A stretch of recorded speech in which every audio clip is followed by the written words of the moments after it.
ಸ್ನೇಹಿತರೆ ನಮಸ್ಕಾರ. ಪಂಜಾಬ್ನಲ್ಲಿ ಮತ್ತೆ ಆತಂಕದ ವಾತಾವರಣ ನಿರ್ಮಾಣ ಆಗಿದೆ. ಕೇವಲ 24 ಗಂಟೆಗಳ ಅಂತರದಲ್ಲಿ 2 ಪ್ರಮುಖ ನಗರಗಳಲ್ಲಿ ಅವಳಿ ಸ್ಫೋಟ ಸಂಭವಿಸಿರುವಂಥದ್ದು. ಇಡೀ ರಾಜ್ಯ ಈ ಒಂದು ವಿಚಾರವನ್ನು ಕೇಳ್ತಾ ಇದ್ದಂತೆ ಬೆಚ್ಚಿ ಬಿದ್ದಿದೆ. ಜಲಂಧರ್ ಬೆನ್ನಲ್ಲೇ ಈಗ ಅಮೃತಸರದ ಸೈನಿಕ ಶಿಬಿರದ ಬಳಿ ಸ್ಫೋಟ ನಡೆದಿದೆ. ಇದು ಯಾವುದೋ ದೊಡ್ಡ ಸಂಚಿನ ಭಾಗವೇ ಎನ್ನುವಂತಹ ಒಂದು ಅನುಮಾನ ಕೂಡ ಇವಾಗ ಮೂಡ್ತಾ ಇರುವಂಥದ್ದು. ಮೊದಲು ಜಲಂಧರ್ನ BSF ಕೇಂದ್ರ ಕಚೇರಿಯ ಗೇಟ್ ಬಳಿ ಆಕ್ಟಿವಾ ಸ್ಕೂಟರ್ನಲ್ಲಿ ಭೀಕರ ಸ್ಫೋಟ ಸಂಭವಿಸಿತು. ಸ್ಫೋಟದ ತೀವ್ರತೆಗೆ ಪಕ್ಕದಲ್ಲಿದ್ದ ಕಾರಿನ ಏರ್ ಬ್ಯಾಗ್ಗಳು ತೆರೆದುಕೊಂಡಿದ್ದವು ಮತ್ತು ಸುಮಾರು 1 ಕಿಲೋಮೀಟರ್ ದೂರದವರೆಗೆ ಇದರ ಸದ್ದು ಕೂಡ ಕೇಳಿಬಂದಿತು. ಈ ಘಟನೆ ಮಾಸುವ ಮುನ್ನವೇ ಅಮೃತಸರದ ಅಟ್ಟಾರಿ ರಸ್ತೆಯಲ್ಲಿರುವ ಸೇನಾ ಶಿಬಿರ ಆರ್ಮಿ ಕ್ಯಾಂಪ್ ಗೋಡೆಯ ಬಳಿ ಮತ್ತೊಂದು ಸ್ಫೋಟ ಸಂಭವಿಸಿರುವಂಥದ್ದು. ಇಲ್ಲಿ ಯಾವುದೋ ವಸ್ತುವನ್ನು ಎಸೆಯುವ ಮೂಲಕ ಸ್ಫೋಟ ಮಾಡಲಾಗಿದೆ ಅಂತ ಪ್ರಾಥಮಿಕ ತನಿಖೆಯಿಂದ ತಿಳಿದು ಬಂದಿರುವಂಥದ್ದು. ಈ ಅವಳಿ ಸ್ಫೋಟಗಳ ಬೆನ್ನಲ್ಲೇ ಪಂಜಾಬ್ ಪೊಲೀಸರು ಮತ್ತು ಕೇಂದ್ರ ತನಿಖಾ ಸಂಸ್ಥೆಗಳು ತೀವ್ರ ತನಿಖೆಯನ್ನು ಕೈಗೊಳ್ತಾ ಇದೆ. ಜಲಂಧರ್ ಸ್ಫೋಟಕ್ಕೆ ಸಂಬಂಧಿಸಿದಂತೆ ಸ್ಕೂಟರ್ ಮಾಲೀಕನನ್ನು ಈಗಾಗಲೇ ವಶಕ್ಕೆ ಕೂಡ ಪಡೆಯಲಾಗಿದೆ. ಸ್ಫೋಟಗಳಲ್ಲಿ ಯಾವುದೇ ರೀತಿಯ ರಾಸಾಯನಿಕ ಬಳಸಲಾಗಿದೆ ಎಂಬುದನ್ನು ಪತ್ತೆ ಹಚ್ಚಲು ಫೋರೆನ್ಸಿಕ್ ತಂಡಗಳು ಸ್ಥಳಕ್ಕೆ ಭೇಟಿಯನ್ನು ಕೂಡ ನೀಡಿವೆ.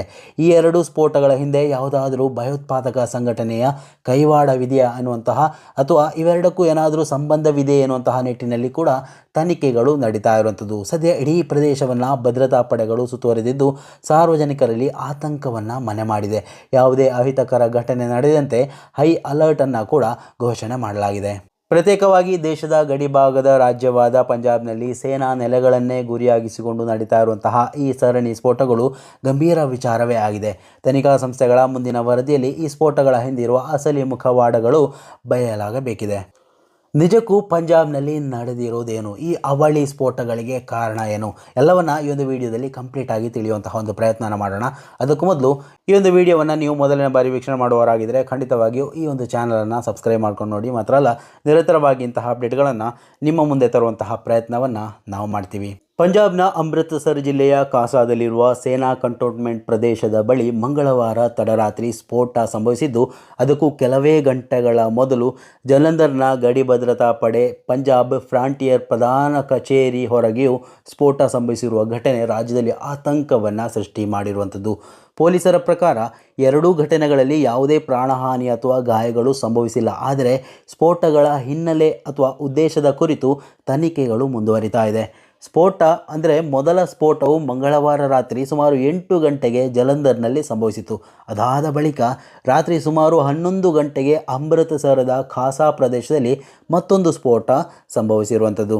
ಅಮೃತಸರ್ ಹಿರಿಯ ಪೊಲೀಸ್ ವರಿಷ್ಠಾಧಿಕಾರಿ ಸುಹೇಲ್ ಮೀರ್ ಖಾಸಿಂ ಮಾತನಾಡಿ, ಖಾಸಾ ರಸ್ತೆಯಲ್ಲಿ ರಾತ್ರಿ 11 ಗಂಟೆ ಸುಮಾರಿಗೆ ಭಾರೀ ಶಬ್ದ ಕೇಳಿಬಂದ ಕುರಿತು ಮಾಹಿತಿ ಲಭ್ಯ ಆಗಿತ್ತು. ಕೂಡಲೇ ಪೊಲೀಸ್ ತಂಡ ಸ್ಥಳಕ್ಕೆ ಧಾವಿಸಿತು ಮತ್ತು ಆ ಒಂದು ವಿಚಾರದ ಬಗ್ಗೆ ತನಿಖೆಯನ್ನು ಆರಂಭಗೊಳಿಸಿದ್ದಾರೆ ಅಂತ ತಿಳಿಸಿದ್ದಾರೆ. ಪ್ರಾಥಮಿಕ ತನಿಖೆಯಲ್ಲಿ ಯಾರೋ ಸ್ಫೋಟಕ ಸಾಧನವನ್ನು ಗಡಿಗೋಡೆಯ ಕಡೆಗೆ ಎಸೆದಿರುವ ಸಾಧ್ಯತೆ ಇದೆ ಅಂತ ಅವರು ಹೇಳಿಕೊಂಡಿದ್ದರು. ಸ್ಫೋಟದ ಪರಿಣಾಮವಾಗಿ ಗಡಿಗೋಡೆಯ ಮೇಲಿದ್ದ ಕಬ್ಬಿಣದ ಹಾಳೆಯ ಒಂದು ಭಾಗ ಕೆಳಗಡೆ ಬಿದ್ದಿದೆ ಅಂತ ಪೊಲೀಸರು ಪ್ರಾರಂಭಿಕ ಹಂತದಲ್ಲಿ ತಿಳಿಸಿರುವಂಥದ್ದು. ಘಟನೆಯ ಬಳಿಕ ವಿಧಿವಿಜ್ಞಾನ ತಜ್ಞರ ತಂಡ ಹಾಗೂ ಬಾಂಬ್ ನಿಷ್ಕ್ರಿಯ ದಳ ಸ್ಥಳಕ್ಕೆ ಭೇಟಿ ನೀಡಿ ಮಾದರಿಗಳನ್ನು ಸಂಗ್ರಹ ಕೂಡ ಮಾಡಿದೆ. ಅಮೃತಸರ್ ಗ್ರಾಮೀಣ ಪೊಲೀಸ್ ವರಿಷ್ಠಾಧಿಕಾರಿ ಆದಿತ್ಯ ಎಸ್ ವಾರಿಯರ್ ಘಟನೆಯ ಕುರಿತು ಹೆಚ್ಚಿನ ತನಿಖೆ ನಡೀತಾ ಇದೆ ಅಂತ ತಿಳಿಸಿದ್ದಾರೆ. ಸೇನಾ ಅಧಿಕಾರಿಗಳ ತಂಡವು ಸ್ಥಳಕ್ಕೆ ಭೇಟಿ ನೀಡಿ ಪರಿಸ್ಥಿತಿಯನ್ನು ಪರಿಶೀಲನೆ ಮಾಡ್ತಾ ಇದ್ದು, ಬಳಿಕ ಪ್ರದೇಶವನ್ನು ಭದ್ರತಾ ವಲಯವಾಗಿ ಘೋಷಣೆ ಕೂಡ ಮಾಡಲಾಗಿದೆ ಅಂತ ಪೊಲೀಸರು ತಿಳಿಸಿರುವಂಥದ್ದು. ಸುತ್ತಮುತ್ತಲಿನ CCTV ಕ್ಯಾಮೆರಾಗಳಲ್ಲಿ ಸ್ಫೋಟಕ ದೃಶ್ಯ ದಾಖಲಾಗಿದೆ. ಭಾರೀ ಶಬ್ದ ಕೇಳಿ ನಿದ್ದೆಯಿಂದ ಎಚ್ಚರಗೊಂಡು ಮನೆಯ ಹೊರಗಡೆ ಬಂದಿದ್ದೇವೆ ಅಂತ ಸ್ಥಳೀಯ ಗ್ರಾಮಸ್ಥರು ತಿಳಿಸಿರುವಂಥದ್ದು. ಇದಕ್ಕೂ ಮೊದಲು ಜಲಂಧರ್ ಜಿಲ್ಲೆಯ BSF ಪಂಜಾಬ್ ಫ್ರಾಂಟಿಯರ್ ಪ್ರಧಾನ ಕಚೇರಿ ಹೊರಗಡೆ ಮಂಗಳವಾರ ರಾತ್ರಿ ಸ್ಫೋಟ ಸಂಭವಿಸಿತು. ಸ್ಫೋಟದ ದೃಶ್ಯಗಳು CCTVಯಲ್ಲಿ ದಾಖಲಾಗಿದ್ದು, ಘಟನೆಯ ನಂತರ ಪ್ರದೇಶ ಹೊಗೆಯಿಂದ ಆವೃತವಾಗಿರುವುದು ಕಂಡುಬಂದಿದೆ. ಸ್ಫೋಟದ ಬಳಿಕ ಅಪರಿಚಿತ ವ್ಯಕ್ತಿಯೊಬ್ಬರು ಸ್ಥಳದಿಂದ ಓಡಿ ಹೋಗುತ್ತಾ ಇರುವಂತಹ ದೃಶ್ಯವು ಸೆರೆಯಾಗಿರುವಂಥದ್ದು. ಸ್ಫೋಟದ ಪರಿಣಾಮ ಒಂದು ಸ್ಕೂಟರ್ ಸಂಪೂರ್ಣ ಹಾನಿಗೊಳಗಾಗಿದ್ದು, ಟ್ರಾಫಿಕ್ ಸಿಗ್ನಲ್ ಕಂಬ ಮತ್ತು ಸಮೀಪದ ಅಂಗಡಿಯ ಗಾಜುಗಳಿಗೂ ಹಾನಿಯಾಗಿದೆ. ಸ್ಥಳೀಯರ ಪ್ರಕಾರ BSF ಕಚೇರಿ ಹೊರಗಡೆ ನಿಲ್ಲಿಸಲಾಗಿದ್ದ ಸ್ಕೂಟರ್ ಭಾರೀ ಶಬ್ದದ ಬಳಿಕ ಬೆಂಕಿಗೆ ಆಹುತಿಯಾಯಿತು.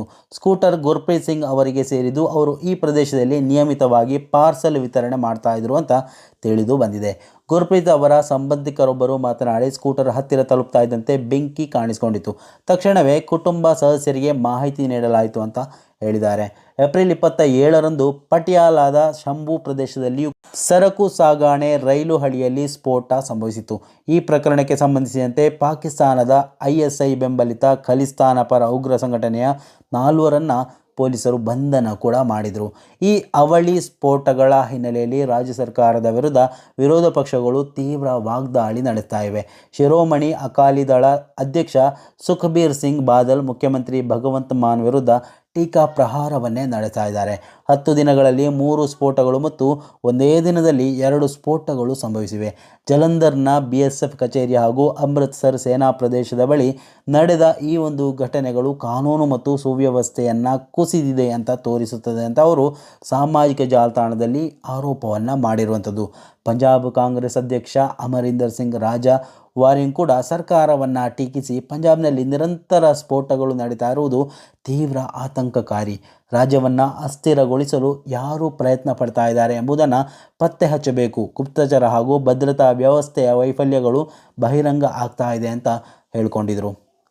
ಪಂಜಾಬ್ನಲ್ಲಿ ರಾತ್ರೋರಾತ್ರಿ ನಡೆದಂತಹ ಈ ಅವಳಿ ಸ್ಫೋಟ ಪ್ರಕರಣಗಳು ಇವತ್ತು ದೇಶದಾದ್ಯಂತ ಸುದ್ದಿ ಆಗ್ತಾ ಇದೆ. ಸ್ನೇಹಿತರೆ, ಇವೆಲ್ಲವನ್ನು ಗಮನಿಸ್ತಾ ಹೋದರೆ ನಿಮಗೆ ಏನು ಅನ್ನಿಸ್ತಾ ಇದೆ? ನಿಮ್ಮ ಅಭಿಪ್ರಾಯಗಳನ್ನು ಕೂಡ ಕಮೆಂಟ್ ಮಾಡಿ. ಮುಂದಿನ ಮಾಹಿತಿಯೊಂದಿಗೆ ಮತ್ತೆ ಭೇಟಿಯಾಗೋಣ. ಅಲ್ಲಿವರೆಗೂ ನಮಸ್ಕಾರ.